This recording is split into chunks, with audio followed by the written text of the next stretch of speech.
जरा सोचो, अगर कल सुबह उठकर पता चले कि नॉर्थ ईस्ट अब इंडिया का हिस्सा नहीं रहा बल्कि एक अलग देश बन गया है, मैप बदल गया, इतिहास बदल गया और सबसे ज्यादा फ्यूचर बदल गया, सबसे पहला सवाल दिमाग में यही आएगा, क्या वो देश सरवाइव कर पाएगा या दुनिया के मैप पर एक और छोटा स्ट्रगल करता हुआ नेशन बन जाएगा। साइज छोटा है लेकिन लोकेशन बहुत पावरफुल।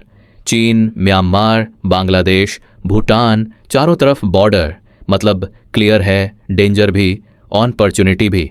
शुरुआत आसान नहीं होती, जीडीपी कम, इंडस्ट्री कम, जॉब्स कम, डिपेंडेंसी ज़्यादा, लेकिन hydro power, tourism, culture, trade routes धीरे धीरे पूरा गेम बदल सकते थे। सबसे बड़ा रिसोर्स क्या होता है? लोग, young population, sports talent, music, art, discipline. यही चीज़ें किसी भी देश की असली पहचान बनाती हैं।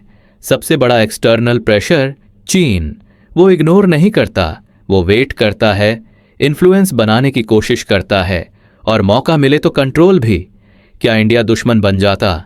नहीं, लेकिन रिलेशन सिंपल भी नहीं रहता। इमोशन, हिस्ट्री, बॉर्डर, ट्रेड सब मिक्स, प्यार भी, डिस्टेंस भी।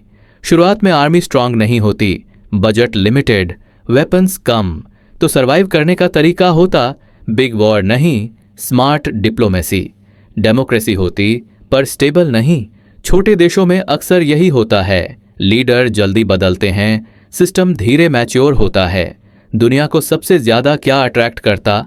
नॉर्थ ईस्ट का culture, music festival, fashion, nature, tribal stories. यही सॉफ्ट पावर किसी दिन रियल पावर बन सकती थी। अगर सिक्योरिटी स्टेबल रहती तो टूरिज्म जीडीपी का बैकबोन बन जाता। पहाड़, बादल, नदियाँ, हरियाली, पूरा रीजन एशिया का स्विट्जरलैंड बन सकता था। सबसे बड़ा गेम चेंजर क्या होता? India ASEAN trade connection. जो रास्ता कंट्रोल करता वो फ्यूचर कंट्रोल करता। लेकिन एक डेंजर भी होता, बड़े देशों का प्लेग्राउंड बन जाना। एक तरफ चीन, दूसरी तरफ इंडिया, बीच में छोटा देश। ओलंपिक में सरप्राइज ताकत दिखती, boxing, weightlifting, archery, football stamina, population छोटी बस medal ratio high, cricket average रहता, लेकिन फुटबॉल पूरा नेशन दीवाना, स्टेडियम ही हार्ट बीट बन जाता। इंटरनेट फैलता, युवा गेमिंग में उभरते, मोबाइल गेमिंग से ग्लोबल ई स्पोर्ट्स स्टार्स निकल सकते थे। फॉरेन यूनिवर्सिटी अट्रैक्ट करती, इंग्लिश एडवांटेज देता, ब्रेन ड्रेन भी होता, ब्रेन गेन भी।